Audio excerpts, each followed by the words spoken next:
Assalamualaikum warahmatullahi wabarakatuh. Alhamdulillah, kita diperjumpakan lagi pada video pembelajaran ini. Ya, boku wa ima sangachi hajimeta sugi agete natsuki na suku sekai. Selamat pagi dan salam sejahtera bagi kita semua. Kembali lagi pada video pembelajaran. Pada kali ini kita akan membahas mengenai analisis identifikasi usaha agribisnis tanaman. Identifikasi tanaman pangan dan tanaman-tanaman lainnya apa saja yang cocok di tempat Anda dan bisa dikembangkan. Manajemen produksi. Dalam usaha tanaman, aspek produksi perlu mendapatkan perhatian yang lebih dari aspek lain. Ini bukan berarti mengabaikan aspek lain ya, tetapi karena komoditas yang dikelola adalah tanaman, makhluk hidup yang begitu peka terhadap lingkungannya. Aspek produksi dibedakan menjadi perencanaan produksi dan pengendalian produksi.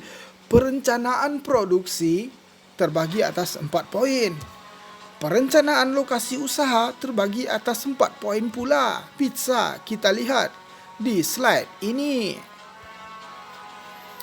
Perencanaan produksi termasuk dalam perencanaan produksi adalah penentuan jenis tanaman dan jumlah tanaman.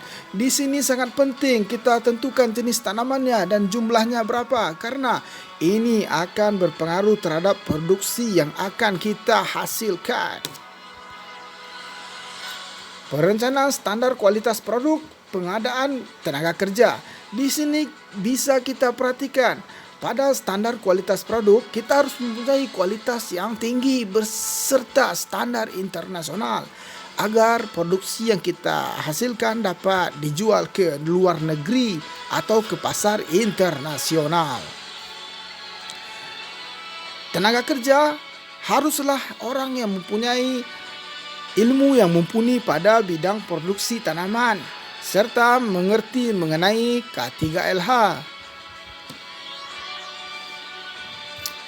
Pengendalian produksi terutama ditekankan pada proses produksi tanaman yang akan dibudidayakan. Karena apa? Karena pada pengendalian produksi, teknis budidaya dan penanganan pasca panen sangat diperhatikan, karena nantinya hasil dari produksi kita akan dijual dengan barang yang berstandar kualitas internasional. Pemasaran, fungsi pemasaran. Pemasaran dapat didefinisikan atau diartikan sebagai seluruh kegiatan yang mengarah kepada arus barang dari produsen ke konsumen. Distribusi, pada umumnya distribusi produk-produk pertanian khususnya tanaman pangan dan hortikultura berjalan dari produsen ke pemborong, kemudian ke pedagang, pengecer, dan akhirnya barulah ke konsumen. Pemasaran, bisa kita lihat dari peta konsep ini, semuanya akan bermuara kepada toko enceran. Sebelum itu kita bisa melihat poin 6, yaitu ke gudang penyimpanan. Pada gudang penyimpanan haruslah mempunyai standar operasi yang benar sehingga dapat menghasilkan produk yang berkualitas tinggi. Pemasaran, kita bisa lihat di sini.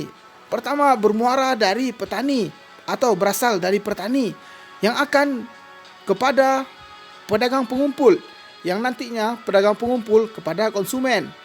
Namun pedagang pengumpul bisa kepada eksportir, serta eksportir ini akan menjual barang kita ke konsumen luar negeri atau pasar internasional. Distribusi, pedagang pengumpul dan pemborong. Di sini bisa kita lihat bahwasannya transaksi yang terjadi dari pedagang ke pengumpul dan borongan adalah sebagaimana yang dilakukan oleh para tengkulak yang ahli memindahkan produk dari produsen ke konsumen. Pengeceran dan perdagangan.